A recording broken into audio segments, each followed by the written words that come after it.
What's up, guys? Coach Vassar. Let's talk about Marathon Month real quick. So, this is, of course, an in-studio challenge for your members, all about collecting distance during the workouts to get a half, full, or ultra marathon. Okay, 2G, 3G, tread 50, they all count. Of course, only one class per day is eligible to enter distance.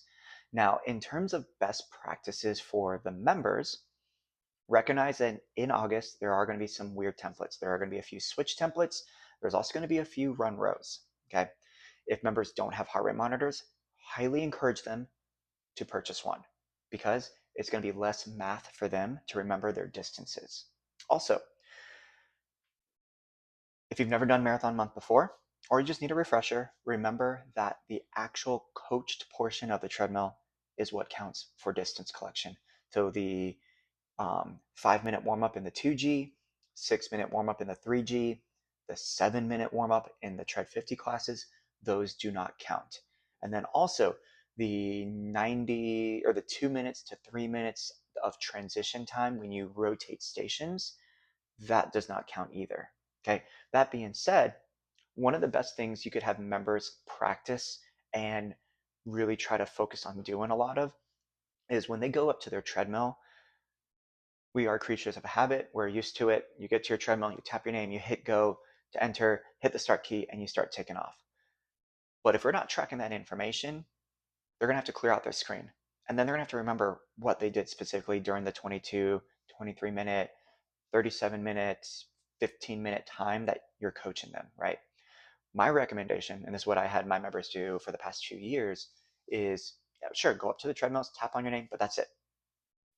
Don't hit go. Do not sign in. Do not collect your $200. All right. After you've given the breakdown of the first block and you're giving them parameters for the first interval, treads 1 minute push in 3, 2, 1. Then they can hit go. Then they can hit their speed. Now they log in, and now it's going to track their information from the start of block 1 until they finish their tread portion. Okay. This is going to be very important because once again, there are going to be some switch templates.